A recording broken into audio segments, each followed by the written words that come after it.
Good morning.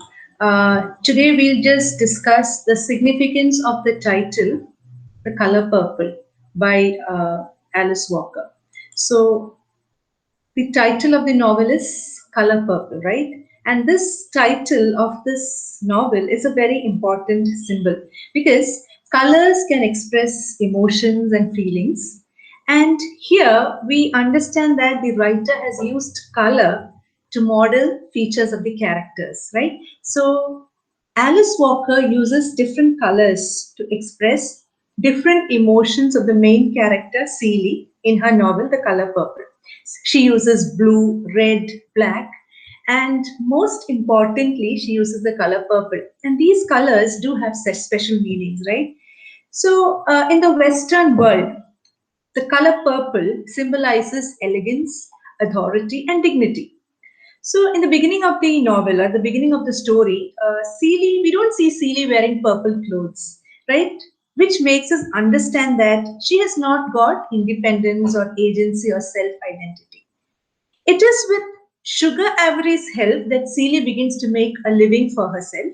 She gets independence, financial independence.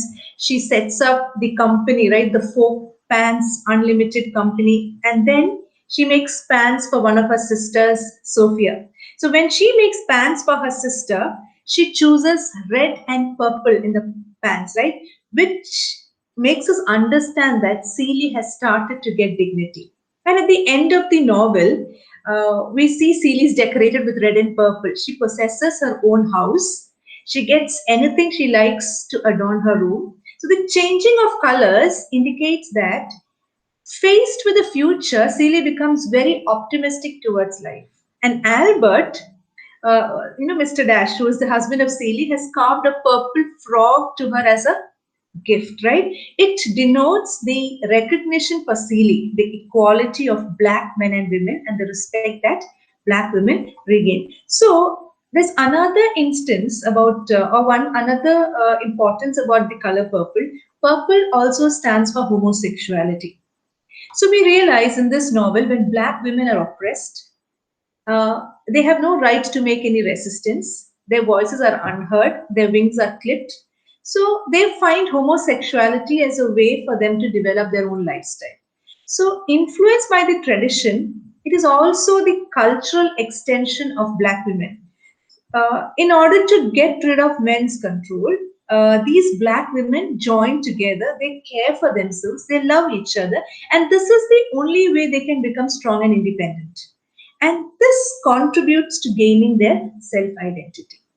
So, in this particular novel, it is Sugar Avery's love that helps Celie to reconstruct herself both physically and also emotionally. So, before Sugar comes into her life, Celie lives for her distant sister, and that is in a very pessimistic frame of mind, because she doesn't get any reciprocation from Nettie. She's writing letters to Nettie, but she doesn't seem to get any letter back from Nettie. And all the changes take place in her when she meets Sugar Avery. Now, Sugar Avery is a very kind-hearted person. She is a person full of confidence, and though she has a reputation as a woman of dubious morals, who dresses very scantily, and people say that she's got some nasty woman disease, and she's even abandoned by her parents. She is actually a woman of lot of a woman who possesses a lot of kindness. She's a woman who has a lot of confidence. She's very confident about herself. And Celie gradually gets something more in Sugar because when she looks at Sugar's photos, she's attracted by Sugar's unique appearance, which calls up the memory of her mother. And when their relationship grows, Sugar actually takes the roles of mother, sister, lover, and friend in Celie's life. She teaches Celie to understand the mystery of her body. She teaches Celie about sexuality. And it is Sugar who gives her a sense of belonging because Sugar encourages her to fight for her own independence, for her own freedom. And the most important thing is, it is Sugar who frees Celie from her old ideas. So when sugar comes into her life, Celie gets a very fresh understanding about God. She has been writing letters to God all this while. But after sugar comes, she's influenced by sugar's ideology and she gets a fresh understanding of God. She believes that God means spirit. He stands for human's identity. So she gets all those kind of concepts, and from then on, she begins to strive for independence, for equality, for dignity of being a woman. See, after several years of making efforts, she gets a property which is rightfully hers and she becomes independent. It's not easy. So she kind of struggles. She makes a lot of effort, but finally she gets it. What rightfully belonged to her comes into her hands and she becomes really independent. So she achieves, we can call it rebirth. And all the time she prospers, and her husband, Albert, goes down the slope. He loses his will to live. He becomes an alcoholic and he almost dies. But he survives, they share a camaraderie. They become friends and he helps her with her sewing. So it's a kind of different relationship. All this while, Albert had been battering her. He was the dominant person in the relationship. Now, for a change, Celie becomes the dominant person. Albert becomes so dependent on her, right? And then Celie also realizes, before she becomes becomes very friendly with Albert, she realizes that he has been keeping Nettie's letters. Nettie has been writing letters to her, and he has been keeping that without giving it to her. And the moment she comes to know that, she's so angry that she almost ends up killing Albert, right? But under the guidance of sugar, she gives up this feeling of revenge or this desire for revenge, and she begins to feel happy knowing that Nettie has been fine all these years and she's married to the missionary Samuel after his wife going dies. So Celie reads Nettie's letters and then she starts writing to her. So till then she has been writing to God and now she starts writing letters to Nettie. She learns that the two children of Samuel and Corinne, they are adopted and they're actually her own children, her own flesh and blood. So when they come back from Africa and they reunite with her, it's a kind of, a very momentous time for her, a very, very joyful moment for her, right? So she becomes so happy and she's very happy being an independent woman. So, she gets a purple dress and that purple dress symbolizes elegance and dignity. So we understand that the color purple is a symbol of beauty and hope in this novel. The title indicates that it's finding this beauty and hope.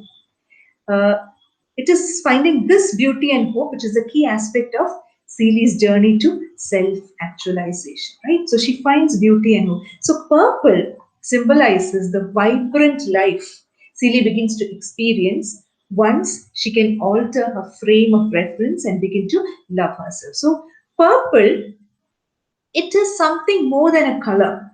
It means grasping all of life's potential, such as singing, dancing, living joyfully, right? It's not just a color. It is like, the entire vibrancy, the entire vivacity of life is, you can say, encapsulated in this color. The title is also significant because you feel that it points to the happy, upbeat ending of the novel, right? We can find colors in our lives even when we start from a very, very dark place. See, he started from a very dark place, but ultimately a life is full of color. So color actually symbolizes joy, happiness. Now there is another aspect to this also. The color purple can also be a biblical reference, as when Christ was crucified and the blood of the innocent Lamb of God was shed for the redemption of mankind, right? So the color purple is also symbolic of pain, torture, injustice. It is the same with bruises that Celie and other women have on them due to the gender discrimination. We realize that Sophia is arrested because she sasses the mayor's wife and she's beaten up. And Celie looks at her face and compares that to an eggplant. An eggplant is purple, right? And here the color symbolizes the bruises and the pain that the woman went through. It is also symbolic of the bruises on the soul of women. The scars on the Olinka women were purple. right? When Samuel tells, or when Adam and Tashi come, they tell, Tashi is a Olinka woman, right? So even the scars on them were purple. It shows the bruises of tradition that women carry. So the color purple here is not more just a color, but also symbolic of the discrimination and the evidence of this kind of marginalization that women had to face. So we can say that the color purple also has a meaning much deeper than could be fathomed at the first glance. So we can understand that the title of the novel is as complex as it seems simple. So it permeates through the entire novel, having some importance throughout the book. And the color purple becomes a recurring aspect of the book, and it qualifies to be made the title of the book. And that is why Alice Walker has called this novel, or titled this novel, The Color Purple. I hope you understood this. Do you have any questions or any doubts? If you have, please ask me. Thank you.